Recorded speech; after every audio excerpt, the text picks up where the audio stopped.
Bien. Oremos. Padre Santo, en esta mañana te damos gracias. Llegamos aquí a tu casa con un corazón agradecido. Padre Santo, dispuesto, Señor, a expresar nuestra admiración por ti. Dispuesto, Señor, a expresar nuestro amor, Señor, por ti.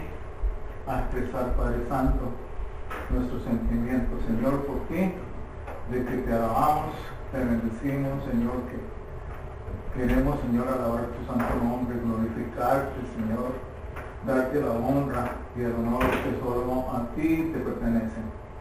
Gracias, Padre, por este libro maravilloso, Señor, que tú has escrito a través de la persona del apóstol Pablo. Señor bendito.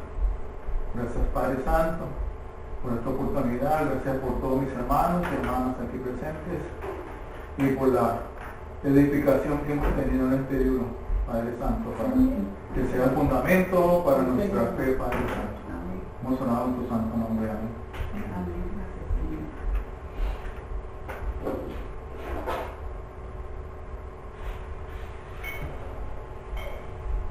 Les ruego, hermanos, que eviten a los que causan disensiones y tropiezos contra las enseñanzas que ustedes aprendieron y que se aparten de ellos.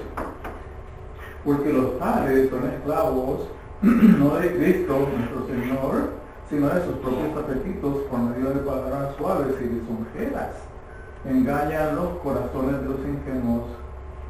Porque la noticia de la obediencia de ustedes se ha extendido a todos. Por tanto, me regocijo por ustedes, pero quiero que sean sabios para lo bueno e inocentes para lo malo. Y el Dios de paz aplastará pronto a Satanás debajo de los pies de ustedes. Amén. Amén. La gracia de nuestro Señor Jesucristo sea con ustedes. Timoteo, mi colaborador, los saluda, y también Lucio, Jasón y Sosípater, mis parientes. Yo, Tercio, que escribo esta carta, los saludo en el Señor. Gallo, hospedador mío y de toda la iglesia, los saluda. Erasto, el tesorero de la ciudad, los saluda, y el hermano Cuarto. La gracia de nuestro Señor Jesucristo sea con todos ustedes. Amén. Otra bendición. Ya llegamos y a aquel que es poderoso para afirmarlos conforme a mi evangelio y a la predicación de Jesucristo, según la revelación del misterio que ha sido mantenido en secreto durante siglos sin fin, pero que ahora ha sido manifestado y por las escrituras de los profetas, conforme al mandamiento del Dios eterno, se ha dado a conocer a todas las naciones para guiarlas a la obediencia de la fe. Al único y sabio Dios, por medio de Jesucristo, sea la gloria para siempre. Amén, amén, amén. Esta es la palabra eterna de nuestro Señor Jesucristo, de nuestro Dios. Amén, amén. Bien, vamos con los versículos 17 y 18. Dice: les ruego, hermanos, que vigilen a los que causan disensiones y tropiezos contra las enseñanzas que ustedes aprendieron y que se aparten de ellos. Porque los tales son esclavos, no de Cristo nuestro Señor, sino de sus propios apetitos. Y por medio de palabras suaves y ligeras se engañan los corazones de los ingenuos. Bien. Estamos en el capítulo 16 y vean ustedes, Pablo había comenzado todo este capítulo con alabanzas, había comenzado todo este capítulo con saludos, mostrándonos a nosotros lo maravilloso que era la iglesia, lo maravillosa que era la iglesia de Roma. ¿Sí? No habían sino palabras y palabras y palabras de agradecimiento, palabras dándole todo el aprecio a esta iglesia tan grande, destacada tanto por la fe, como él mismo decía al principio del capítulo 1, Pero miren que aquí hace como una especie de cambia un poco el tema y ya les dice a ellos que tengan mucho cuidado con lo que causan disensiones y lo que causan tropiezos contra las enseñanzas que ustedes aprendieron. Porque tales son esclavos no de Cristo nuestro Señor, sino sus propios apellidos. ¿Por qué Pablo dice esto? Siendo que él había dado tanto a la iglesia de Roma. ¿Será que en Roma habían disensiones? Había gente que estaba causando divisiones, estaban enseñando cosas contrarias. Sí, eso. ¿Sí? En Roma, en la iglesia de Roma. Porque él no tenía sino palabras de agradecimiento y palabras bellas para Roma, pero ahora viene con esto. Pero también pone la precaución de vigilar. Sí. No se está ocurriendo, pero hay que tener vigilancia. Excelente, eso es. Excelente. No es que esté diciendo de que en la iglesia de Roma hayan disensiones o que esté enseñando lo contrario, ¿sí? Y que esté causando divisiones en la iglesia, no, porque da la impresión, sino porque él les está dando una alerta, ¿sí? Les está dando una alerta. Y porque precisamente Pablo estaba en Corinto y en ese momento Pablo estaba lidiando con problemas en la iglesia de Corinto, que ahí sí, en ese momento había una serie de personas predicando cosas extrañas al evangelio y causando divisiones a la iglesia.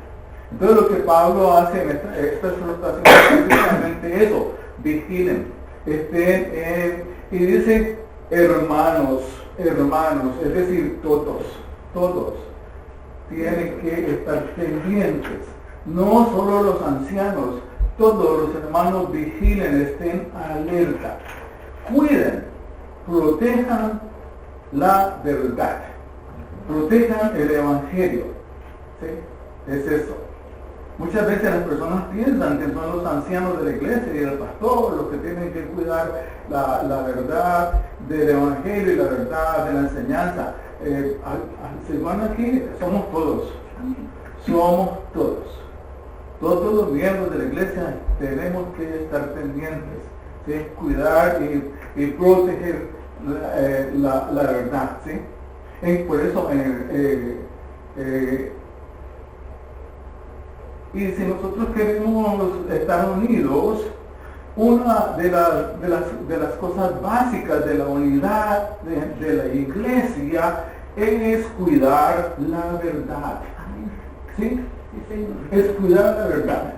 No está en dejar la verdad de lado, o porque encontramos un problema y entonces alguien está diciendo, sí, por eso el problema que hay ahora con esto de los medios de comunicación, que uno ve tantas cosas, pero qué cosas tan erradas. Y pues nadie dice nada. ¿Y qué las puede evitar? Pero entonces, hermanos, debemos de cuidarnos de todo esto porque está tremendo. ¿Sí? Esto de nosotros como iglesia debemos de cuidar. Y si el hermano está diciendo algo, ¿sí? que no es correcto, hay que decirle de alguna manera, porque ya Pablo nos dice, hay que decir, porque la unidad de nosotros está en la verdad. No está en dejar la verdad de lado, no está en despreocuparse de la verdad. No, es al contrario, está por defender la verdad, ¿sí? Porque lo que divide la iglesia no es la verdad, al contrario, es lo que está en contra de la verdad. Vamos a un poquito de agua. Isabel tocó algo importante. Es una pregunta, que tú planteaste el comentario. Es una pregunta de ¿y cómo le puede detener a toda esta ola de influenciadores que hablan por YouTube, por Instagram, por TikTok y dicen lo que quieren decir? Bueno, uno podría hablar mucho acerca del tema, pero diciendo un comentario muy breve. Este es un problema que se presenta en el primer siglo. Cuando uno lee, por ejemplo, en las cartas de Pablo, el apóstol Juan, las cartas de hecho surgen en su mayoría por combatir falsas enseñanzas, la gran mayoría. Y mira el Apocalipsis que se habla de una Jezabel que va a seducir. O sea, es un problema viejo, lo que ha cambiado es la forma. Ahora es por medios digitales que hace que se expanda más y que sea mucho más visible, hace que la mentira se propague como una gangrena. Pero la advertencia, o sea, la advertencia bíblica, lo que nosotros tenemos que hacer, la Biblia no nos ha dejado sin respuesta. La respuesta es: tengan cuidado lo que está diciendo de lo que divide. O sea, si viene alguien a dividir la iglesia, ya sea porque tal persona en los medios digitales lo dijo, o porque lo dice, tengan cuidado. La advertencia está para nosotros, sea el medio que sea. Esa es la advertencia, esa es la forma de tratar con eso. No vean los tic-tac, no los vean. Está bien antes, sí. 19, porque la noticia de la obediencia de ustedes se ha extendido a todos, por tanto me regocijo por ustedes, pero quiero que sean sabios para lo bueno e inocentes para lo malo. Aquí Pablo continúa haciendo énfasis en esto. Versículo 19, énfasis nuevamente. Pero miren lo que dice. Yo sé, ¿sí?, de que todo el mundo habla de la obediencia de los miembros de la iglesia de Roma. Es conocido en todo el mundo cristiano la fe de la iglesia de Roma. ¿Sí? Entonces tengan en cuenta eso. Pero, además de que me regocijo, que yo los quiero, que yo los amo, les voy a dar un consejo. ¿Sí? Yo quiero que sean sabios para lo bueno e inocentes para lo malo. ¿Sí? Después de alabar a la iglesia de Roma, Pablo les da un consejo, una recomendación. ¿Sí? Sabio para lo bueno, es eso. Inocente para lo malo. ¿Cómo uno puede ser inocente para lo malo? Uno puede ser inocente para lo malo, precisamente cuando tiene una mentalidad, una personalidad tan inocente que no se le ocurre lo malo. ¿Qué es eso? Yo soy culpable. ¿Sí? Porque ustedes mismos han visto, uno a veces dice, ¿cómo es posible que tal persona haya hecho esto? ¿Cómo se le ocurrió? ¿En qué cabeza cabe eso, verdad? Es eso. Entonces, inocentes para lo malo es de que nosotros no tenemos esa capacidad de maquinar las cosas, de pensar hago esto, luego hago esto y luego pum acá. No, ¿sí? De esas personas maquinadoras, sí, no, que nosotros no tengamos esa capacidad. Antes, por el contrario, hay una cita de Pablo, donde Pablo dice, de todo lo bueno, en eso pensar. Todo lo que es honorable. ¿Sí? Pensar, ¿sí? Porque miren, hay muchas personas que piensan que todo lo que hacen las demás personas tiene un trasfondo malo, tiene una mala intención. Hay personas así y yo me compadezco de ellas. Qué horrible vivir así, pensando que todo lo que el otro hace tiene un trasfondo maligno, malo, mala intención. ¿Sí? Hay personas así y sus vidas son miserables. Amén. Y nosotros entonces vamos a decir que todo lo que el hermano o la hermana hace es bueno. Es bueno. Es bueno. Ay, eso te descansa tanto. Sí, es verdad. Te descansa. Ahora, si después resultó malo, en serio. Se resultó malo. Sí, pero no. ¿Sí? Y eso sobre todo hay que tener en cuenta en nuestras relaciones familiares. ¿Sí? Las relaciones entre esposo y esposa. ¿Sí? ¿Ya? El esposo no puede estar pensando hasta ahora que la esposa está haciendo cosas malas, ¿no? ¿Sí? Al final todas las cosas se van a descubrir tarde que temprano. Entonces no podemos tener esa capacidad. Ser inocente, como posiblemente podemos decir como los niños, ¿no? ¿Sí? Que no se atreven a tener tantas malas intenciones en su corazón. ¿Sí? Es decir, en otra palabra, no tener esa capacidad de ser malos.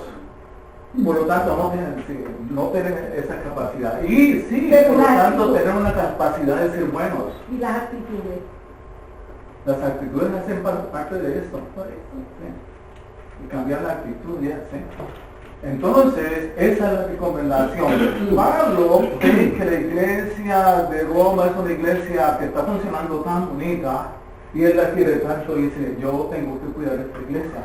¿Sí? Y por lo tanto llama a esta iglesia a que tenga una capacidad de discernimiento, ¿sí?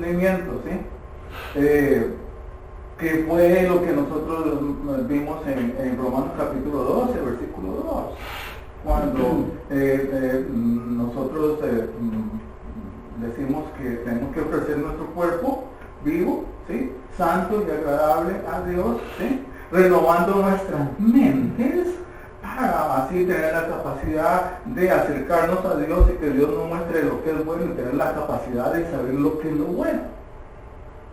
Y discernir sobre eso.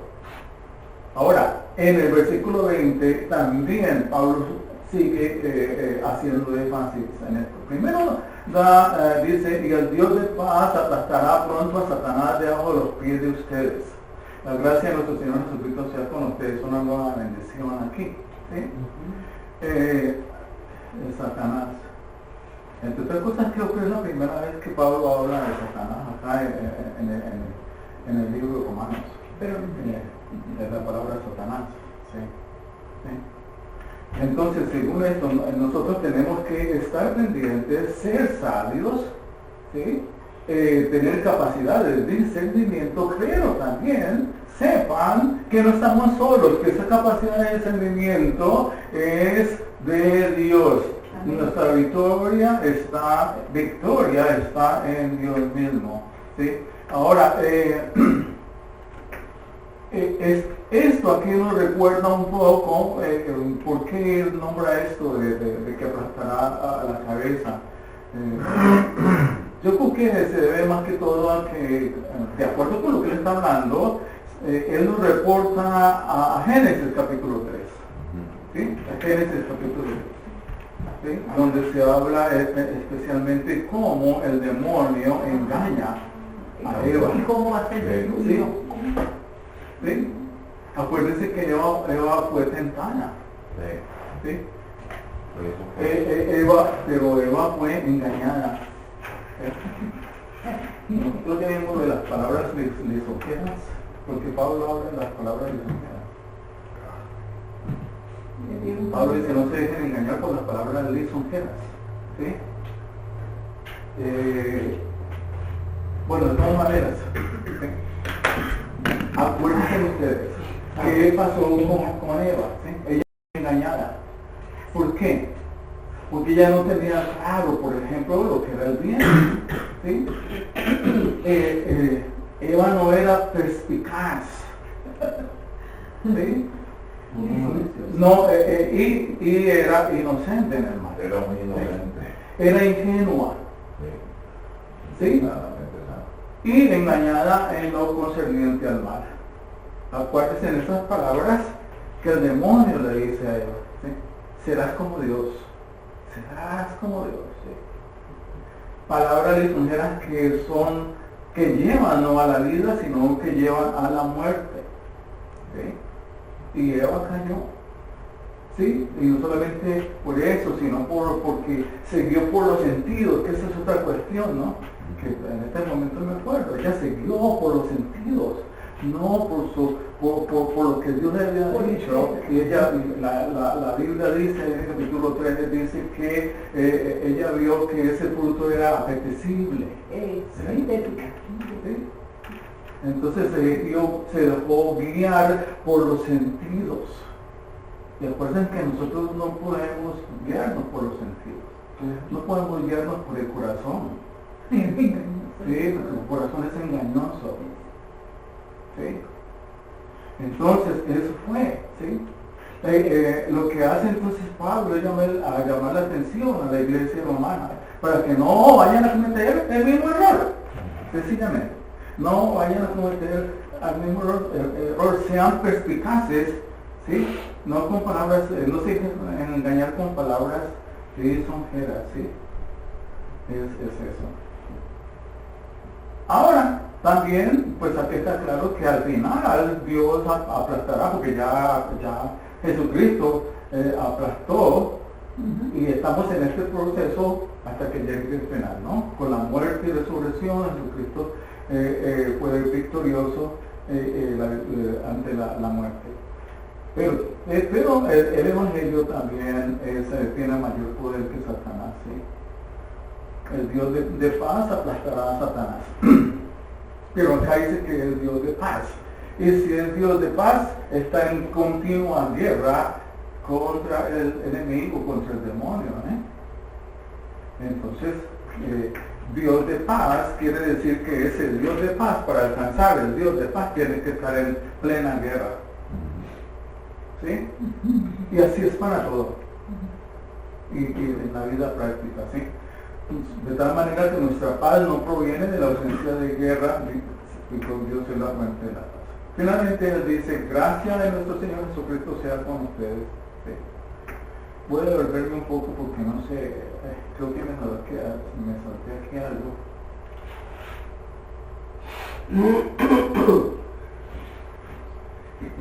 Bueno, vamos a ver.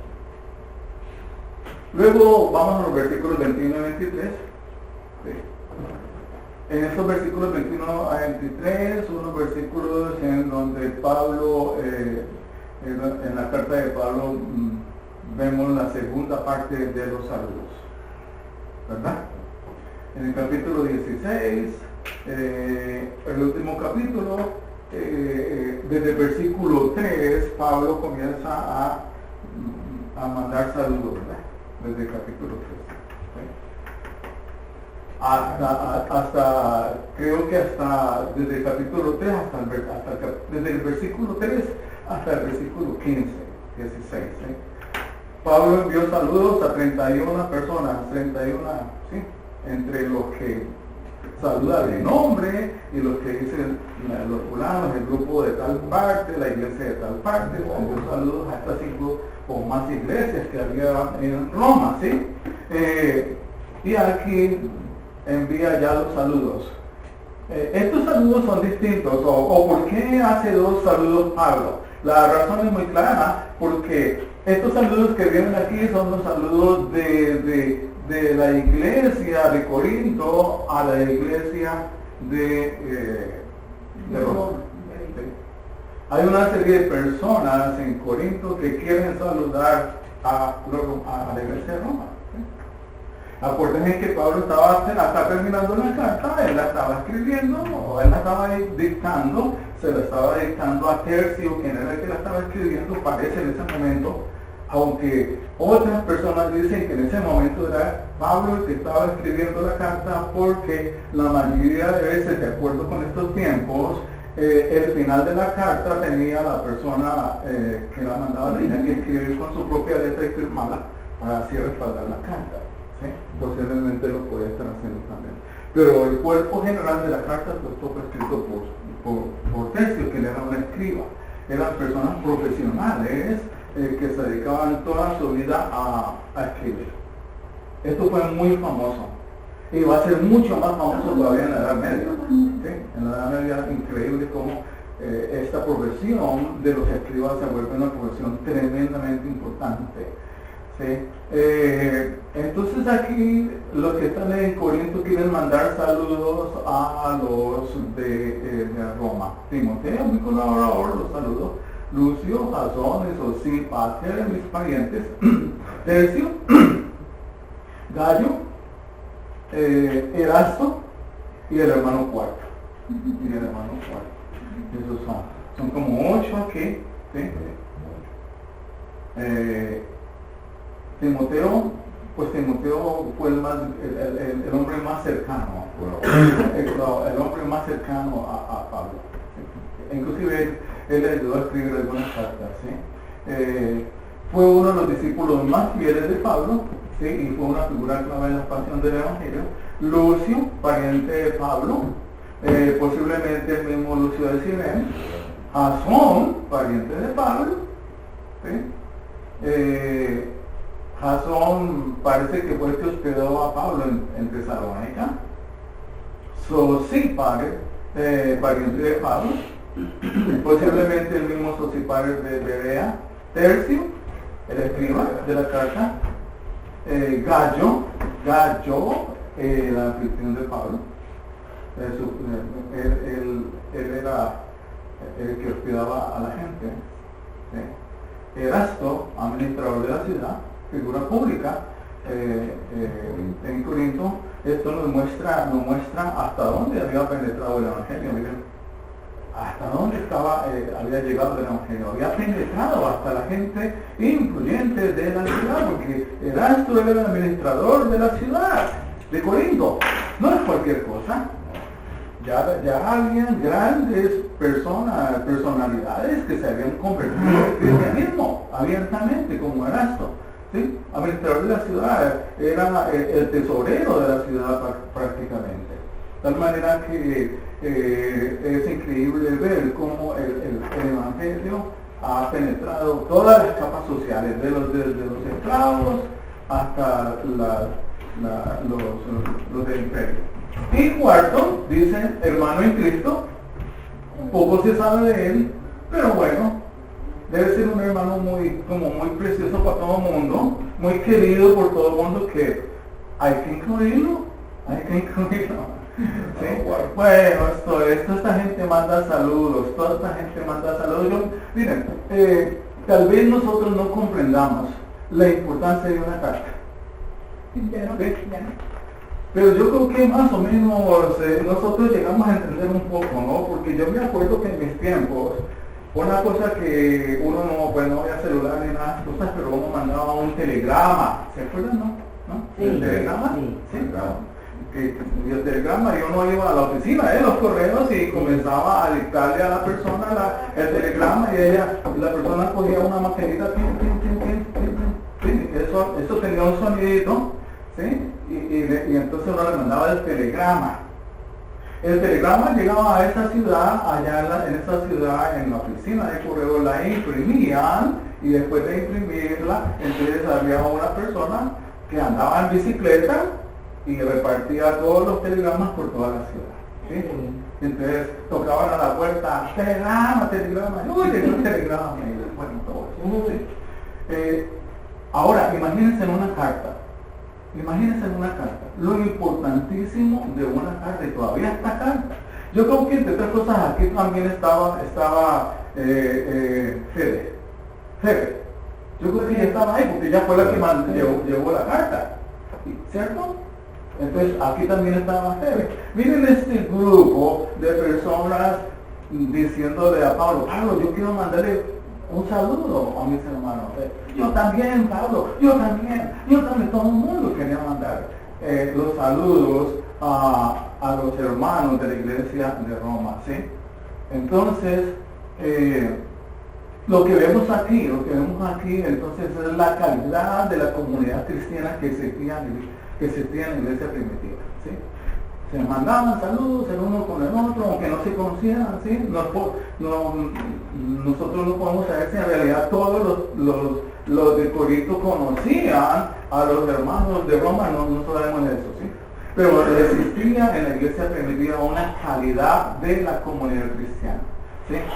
Y algo que yo quiero resaltar aquí es la hospitalidad de la iglesia, el ejemplo de Gallo. Pablo dice, y Gallo, mi hospedador, o sea, el que había hospedado a Pablo, no se sabe cuántas veces, pero dice mi hospedador, o sea que varias veces, no el que me hospeda, el hospedador. Y además de eso, él hospedaba a la iglesia, Gallo, hospedador mío, y de toda la iglesia lo saluda. Segunda carta de Juan habla de Gallo. Sí. De tal manera que esta persona lo resalta, Pablo lo resalta aquí en la Biblia. Y lo que Pablo está resaltando aquí es precisamente esa virtud de la iglesia de la hospitalidad. La hospitalidad. Nosotros estamos llamados a ser personas hospitalarias. Eso se ha perdido demasiado, y mucho más en este país donde nadie abre las puertas a nadie. Individualismo. ¿Sí? De tal manera que usted tiene sus vecinos por 10, 15 años que no sabe cómo se llaman, no sabe cómo se Pero a llaman. veces no quieren reconocer. No hay hospitalidad, ¿sí? La gente muchas veces tiene razones por otros problemas, ¿verdad? Pero tratándose de la iglesia, a entender de haber una hospitalidad. Debemos de darle la mano a el hermano que está en la calle o que no tiene donde vivir, porque entre otras cosas eso es lo que Jesús nos dice, ¿sí? ¿Sí? Él dice, no os conozco, ¿por qué? Nunca me esperaste, tuve hambre, ¿sí? Y no me diste de comer, tuve sed y no me diste de beber, ¿sí? Abrimos la puerta. Abrimos la puerta. O sea, el hecho de que la cultura sea individualista y no haga algo, no significa que uno como cristiano tenga que hacer lo que la cultura hace, si lo que la cultura está haciendo es incorrecto. Así no se puede abrir las puertas y visitarse y conocerse, uno lo hace. Ahora uno entiende que no todos los casos son iguales. Hay personas que viven con unos familiares incrédulos y entonces es difícil poder compartir en la misma casa con un hermano en la fe. Pero si tienes una familia, por ejemplo, creyente y demás, y puedes compartir con otros y recibir, pues es algo que se debe hacer, que se debe recuperar. Sí. En casa no tengo una... Miren ustedes esto. Atención. No le compré por ahí. ¿Lo ven bien clarito? Sí, aquí se ve. Qué bonito, ¿verdad? Pero Esto es producido por la inteligencia artificial. Sí, esto es producido por la inteligencia artificial. Acá está la doxología de Pablo. Esa que está Es la misma. Qué bonito. Esto lo hizo el programa de inteligencia artificial que yo tengo. Mira, lo hizo todito. ¿Sí? Usted le da órdenes, le dice, yo quiero una pancarta que sea como en el pórtico romano, que tenga llamas a los lados, sí. y él te va haciendo eso, te muestra una parte y te dice ¿qué otros cambios quieres que le haga? Y tú dices, ponle esto, así, y ponle esto, y este es el resultado. Lindo, ¿verdad? Sí, pero no para pagar por los niños.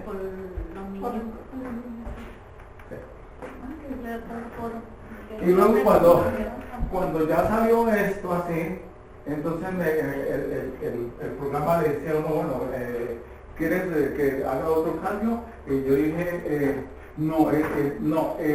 la pancarta está preciosa. Le escribí así al computador. Y el computador me contestó, me alegra muchísimo, Fernando. ¿Sabe tu nombre? Sí, es verdad, ¿sabe tu nombre? Pero conocía. Sí, claro. Sí, él me llamó por Fernando. Sí, es verdad. Sí, yo me llevo muy bien con él. Yo le voy hasta las gracias y el otro día tenía migraña y le dije, por favor, tengo migraña, necesito acostarme, necesito que a la primera mi nota salga. Y dice, sí, Beatriz, no hay problema con eso. Como la gente. Sí, él te contesta. Y entonces me llamó eso y me dice, te deseo una feliz tarde. Sí. Y a mí eso me preocupa mucho. Es una experiencia artificial Sí, eso es peligroso. que va a llegar el momento Sí, en es que peligroso. el único amigo que voy a Que uno puede tener la tener inteligencia artificial. y aún Incluso, Pero esto es impersonal. incluso pregúntale, porque a nosotros nos sorprendió, según tú busques, claro, según tú busques, tú vas buscando independencia de tu trabajo. Cuando tú le dices, dime qué sabes sobre mí, la mayoría tiene que ver contigo de punta a cabo. eso es cierto. Claro, por todo lo que Por todo lo que tú le vas, pero le voy a dar Y algo que fue Ah, complicado, que la semana pasada yo le consulté a Ok, y entonces me dice de lo pasado. la doxología. Vemos aquí la doxología. Sí, Pablo termina con la doxología, termina su carta magnífica, ¿sí? Hay una diferencia entre la bendición y la doxología. Una bendición es de Dios para ti y una doxología es de ti para Dios. Esa es la diferencia. Hay muchas personas que confunden lo que es una doxología de una bendición. Entonces, eso de una bendición es de Dios para el pueblo. Una doxología es de ti para Dios. Una bendición es cuando Dios bendice a su pueblo. Una doxología es cuando su pueblo bendice a Dios. En otras palabras, una doxología es nuestra alabanza a Dios. ¿Sí?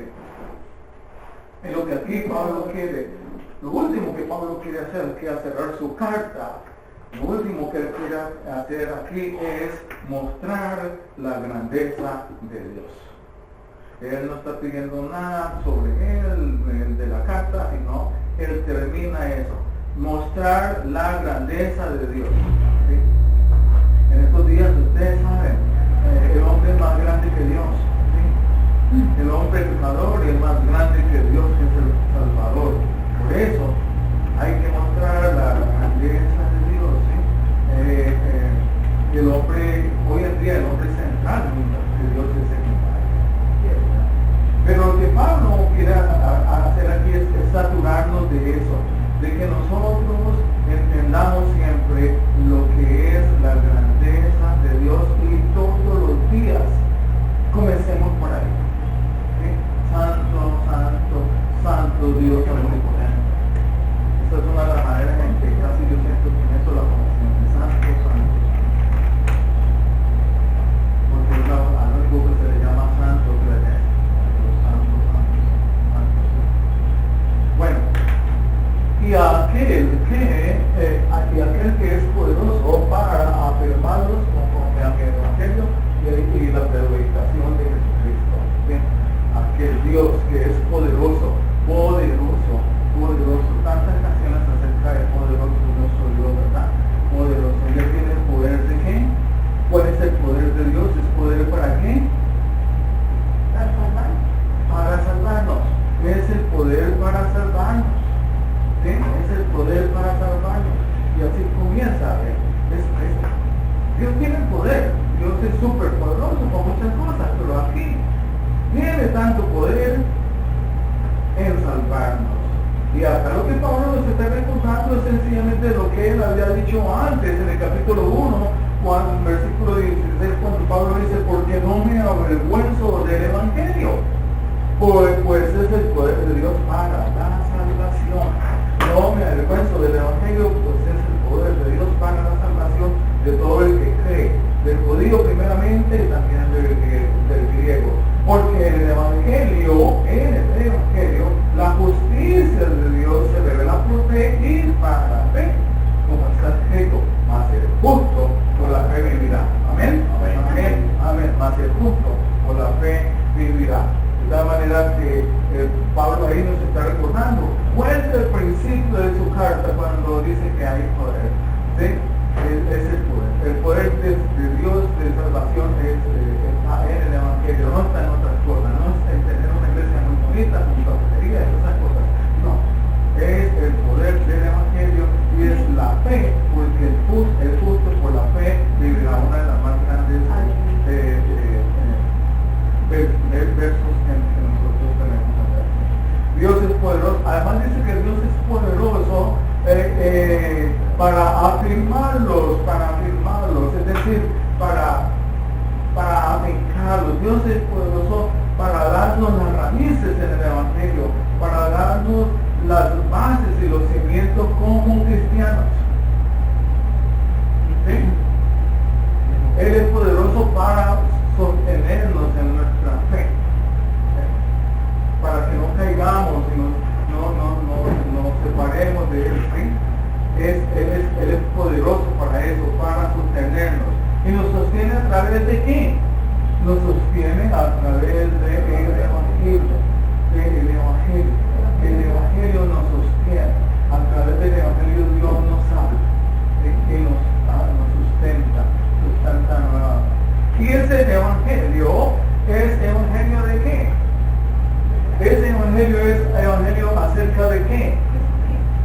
de Jesucristo. Es el evangelio acerca de Jesucristo. Como dice Pablo, no hay 12 evangelios, hay un solo evangelio, y es el evangelio de Jesucristo. ¿Sí? Porque eso es lo que él dice al principio de su carta. Dice Pablo, siervo de Cristo Jesús, llamado a ser apóstol, apartado para el evangelio de Dios, el que ya había prometido por medio de sus profetas en las Sagradas Escrituras, que es lo que él luego dice aquí, ¿sí? Dice, según la revelación del misterio que ha sido mantenido en secreto. Ya nosotros explicamos que es un misterio. El misterio es algo que no es conocido, pero que Dios revela. Eso es un misterio, ¿sí? Mantenido en secreto durante siglos sin fin, pero que ahora ha sido manifestado por las escrituras de los profetas, ¿sí? Entonces dice, él ya había prometido por medio de sus profetas en las Sagradas Escrituras. Es el mensaje, ahora, es el mensaje acerca de su Hijo, que es el Evangelio. El Evangelio es el mensaje acerca del Hijo de Dios, no es otra cosa. Que nació de la descendencia de David según la carne y que fue declarado Hijo de Dios con un acto de poder conforme al Espíritu de santidad. Conforme al Espíritu de santidad. ¿Ese hijo de poder se refiere a ser hijo congénito o a ser verídico la paternidad de la Biblia? O sea, dice que fue declarado hijo de Dios. ¿A qué se refiere? ¿A la resurrección como hijo unigénito o a la resurrección de ser parte de la descendencia de David? A la encarnación. Se refiere a la encarnación. ¿Sí? Dios se hizo hombre. Pero al ser unigénito, hijo de Dios. El Hijo unigénito de Dios. Excelente, sí. Entonces, el poder de Dios de dar a su Hijo, la encarnación de su Hijo, que es un misterio, ¿sí? Y es un poder de Dios. Ya, el poder de la encarnación. Dios se hizo carne. Dios se hizo carne. Tuvo ese poder de Dios. Y que fue declarado Hijo de Dios con un acto de poder de Dios. Conforme al Espíritu de santidad. Ok. Entonces quiere decir que Dios en su humanidad fue santo, puro y perfecto. Sí. Ahí está. Ahí está, clarito.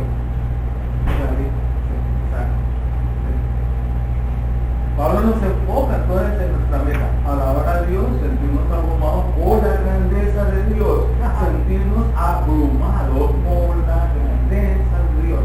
Pablo quiere terminar su carta mostrando cómo en esa carta la grandeza de Dios se manifiesta en toda su plenitud.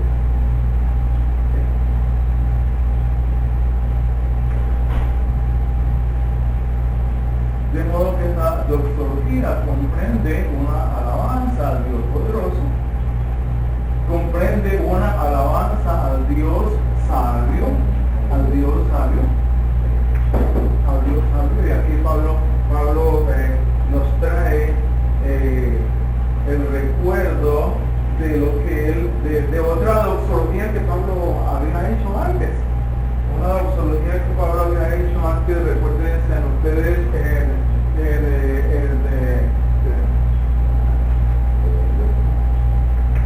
había hecho en el capítulo 11. En el capítulo 11 Pablo termina con la doctrina, ¿verdad? Visión doctrinal de lo que es el plan de salvación de Dios. El plan de salvación de Dios desde el principio hasta el fin, y él termina con estas palabras: oh profundidad de las riquezas y de la sabiduría y del conocimiento de Dios. Oh profundidad, ¿sí? Cuán insondables son sus juicios e inescrutables sus caminos. Esa es la doxología. Pues, ¿quién ha conocido la mente del Señor? ¿O quién llegó a ser su consejero? ¿O quién le ha dado el primero para que se le tenga que recompensar? Porque de él, eso es lindo, porque de él, por él y para él Son todas las cosas. Amén. Amén, aleluya. Amén. Todo es para Él, por Él y para Él. De modo que eso es lo que nosotros hacemos. ¿Sí? Somos criados, Dios nos hizo para que nosotros veamos y admiremos su grandeza, su sabiduría. Oh, qué profundidad de la riqueza de Dios. Ahí entonces Él nos está recordando al único y sabio Dios, Luego dice una alabanza a Dios por medio de su Hijo. Ahí luego dice al único y sabio Dios por medio de Jesucristo. Ustedes saben, por medio de Jesucristo se reveló todo el plan de Dios. Se reveló y se plasmó y se concretó a través de su Hijo Jesucristo. Amén. Y se termina con gloria.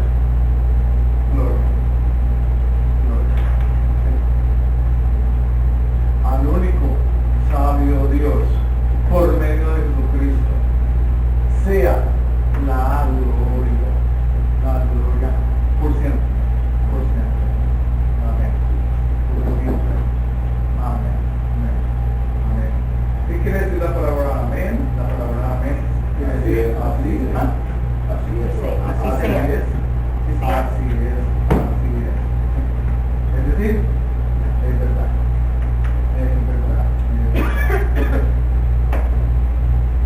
Yo voy a agregar algo acá y terminamos con la palabra amén. Hermanos, yo compré esta Biblia y es muy delgadita, se pega las mañanas.